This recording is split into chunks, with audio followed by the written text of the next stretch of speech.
Hello, ladies and gentlemen. My name is Christian, and welcome to CatechesisCraft, where we talk Christianity and play Minecraft. This is the 57th installment in a series of videos designed as a teaching tool with the goal of being applicable to all audiences, regardless of how much, how little, or what fashion of faith that you, my wonderful viewers, might have. Today, we will be discussing the life, the work, and the impact of Maximus II of Jerusalem. Who was Maximus II? What written works of Maximus II survive to today? And how does Maximus II impact the history of Christian apologetics? As I'm sure you can tell, we have a lot to get into, but first I'd like to reiterate the fact that this channel is not focused on Christian polemics. I'm not here to criticize you specifically, my wonderful viewers, for your type of Christianity, nor am I here to force any of you into believing exactly every single thing that I believe. I have faith that each of you watching this video is more than intelligent enough to tell the difference between objective analysis and subjective preferences, but of course, it does bear repeating. One final thing. If this or any of my previous work helps or entertains you in any way, please consider sharing this with someone who you know would benefit the most from it. Now, without further ado, let's discuss our next member of the Apostolic and Ante-Nicene Fathers, Maximus II of Jerusalem. For the first time in our series on the Apostolic and Ante-Nicene Fathers, Maximus II, the Bishop of Jerusalem, is not recognized as a saint among the Catholic or Orthodox traditions. Living and writing sometime during the reigns of Emperors Commodus and Septimius Severus, alongside the papal reign of Pope Saint Victor I, Maximus II was the Patriarch of Jerusalem, or the city called Aelia Capitolina following the destruction and desecration of the city by Emperor Hadrian roughly 50 years before. As the 26th Patriarch of the ancient Holy City, you might expect a large volume of work to be available on the life and writings of Maximus II. Sadly, no such collection exists. In his historic work titled On Illustrious Men, St. Jerome writes only a single sentence on Maximus II about his two most prominent works, which still survived in complete form by St. Jerome's time.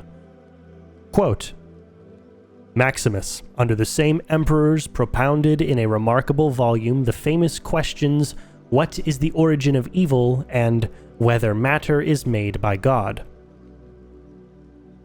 Sadly, our other major early church historian, St. Eusebius, does not provide much further information, but rather confirms Maximus II to have been the Bishop of Jerusalem during the days of the two emperors.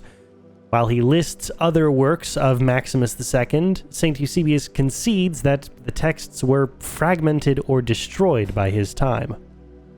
Quote, Many works of the virtuous zeal of the ancient members of the Church of that time have still been widely preserved until now, and we have read them for ourselves.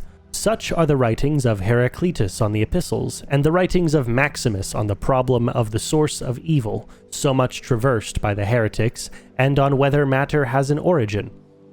And there are many others also which have reached us, but we cannot even give their names, yet they are orthodox and Christian, as their interpretation of the divine scripture demonstrates.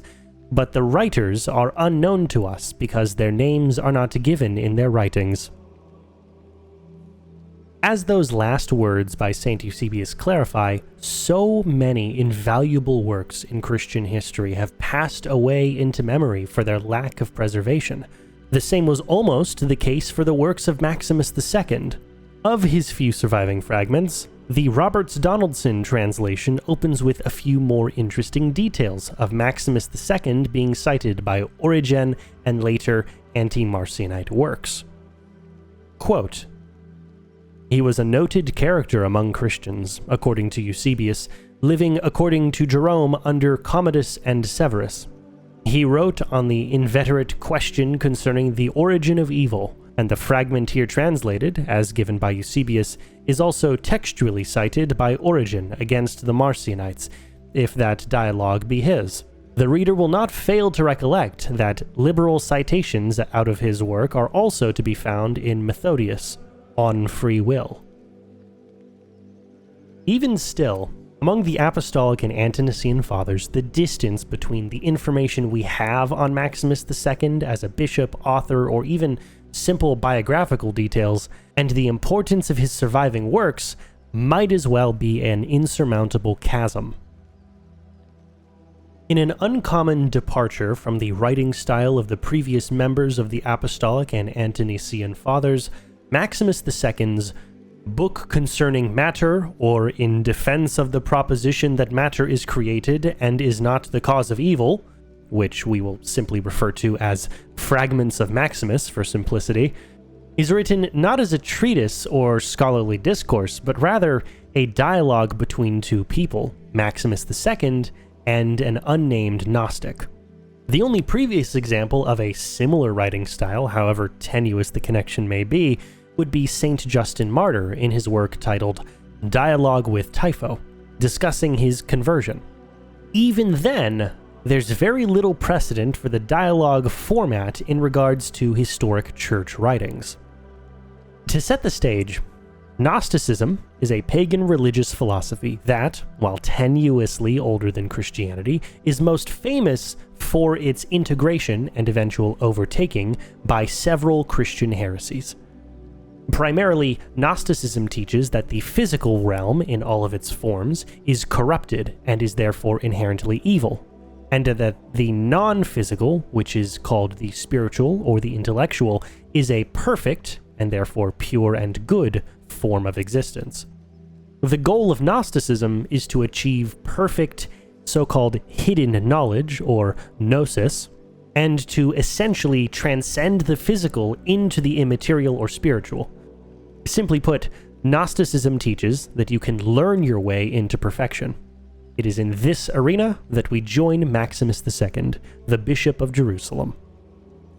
Of the surviving fragments, three major foci stand out: the nature of creation, the nature of evil, and the nature of God as the creator. The first 30 to 40% of the length of this dialogue focuses specifically on the nature of creation itself. Is it possible that creation, as in the whole of physical existence or matter, is an inherently evil thing? If so, what does that say about the creator of that corruption? Well, Maximus asks the same question in the first group of paragraphs. Quote, that there cannot exist two uncreated substances at one and the same time, I presume that you hold equally with myself. You appear, however, very decidedly to have assumed and to have introduced into the argument this principle that we must, of unavoidable necessity, maintain one of two things: either that God is separate from matter, or else, on the contrary, that he is indissolubly connected with it. If, then, anyone should choose to assert that he exists in union with matter, that would be saying that there is only one uncreated substance, for either of the two must constitute a part of the other, and since they form parts of each other, they cannot be two uncreated substances. If, on the other hand, it be affirmed that he is separate from matter, it necessarily follows that there is some other substance intermediate between the two, by which their separation is made apparent. For it is impossible that one thing should be shown to be severed by an interval from another, unless there be something else by which the interval between the two is produced. In more contemporary terms, Maximus is asking whether there are one or two uncreated substances. If there's only one uncreated substance, that substance is the primary creative force in the universe, which we would recognize as being God himself. If there are two uncreated substances, then there are two individual beings that are equally God-like and act in contradiction to one another. This cannot be, because then these two substances could not act upon one another. God would not be able to interact with matter, which we know to be impossible, as it would make God into a rather impotent force in existence. In response to this, Maximus II's opponent affirms that God did not create matter, but simply arranged the elements of matter into existence. This opponent holds that it is impossible for anything to be made out of nothing. Rather, This opponent states that they believe God to have arranged and constructed things out of their most necessary parts. As an image of what this means, he is saying God made the sun out of sun matter, and the earth out of earth matter, because he believes that God is coexistent with matter, and not the creator of it. In response to this position, Maximus defends the traditional interpretation of God's creative ability, that, like an artist, creation and the matter that it is made of came from the mind of God and was made physical. Maximus II puts it this way, quote, "But let us put the matter thus. We see persons among ourselves making certain things out of nothing, however true it may be that they make them by means of something. Let us take our illustration, say, from builders. These men do not make cities out of cities, nor similarly temples out of temples. Nay, if you suppose that, because the substances necessary for the constructions are already provided, therefore they make them out of that which already exists, your reasoning is fallacious. For it is not the substance that makes the city or the temples, but the art which is employed about the substance. Neither, again, does the art proceed from any art inherent to the substance, but it arises independently of any such art in them." In this quote, Maximus clarifies that cities are not made out of city material, TM, or a church out of church material, TM. And we could say the same thing of anything. Water isn't made out of water material, TM, or trees out of tree stuff, TM. Rather, we know today they are fashioned out of extremely specific combinations of the most basic building blocks of reality, the elements. These elements are independent of the things they make, and it takes a creative intelligence to assemble them into anything useful. That ultimate creative intelligence that created reality must be God. Switching topics, Maximus II asks a simple question.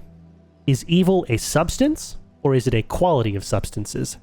Or in other words, is evil self-existent, or is evil imposed upon something? To this question, the Gnostic opponent states that they believe evil to be a quality, not a self-existent thing. Here, Maximus II springs a trap.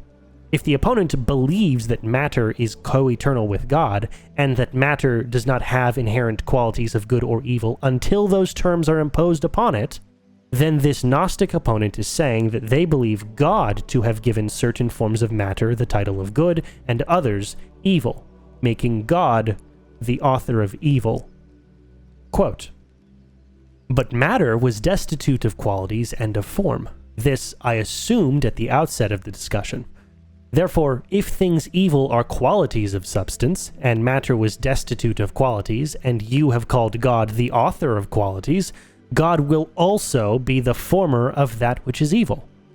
Since then it is not possible on this supposition any more than the other to speak of God as the cause of evil, it seems to me superfluous to add matter to him, as if that were the cause of evil."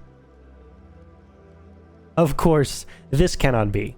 It is the belief of the Gnostics that God is completely spiritual, and therefore completely good, incapable of evil in any way, shape, or form. If God cannot be evil, then either evil is an inherent quality that exists alongside God, or matter is a created thing rather than a coexistent thing. Now, Christianity firmly holds that God created matter, and that humanity, God's most prized creation, inflicted evil upon the world through our fall to sin.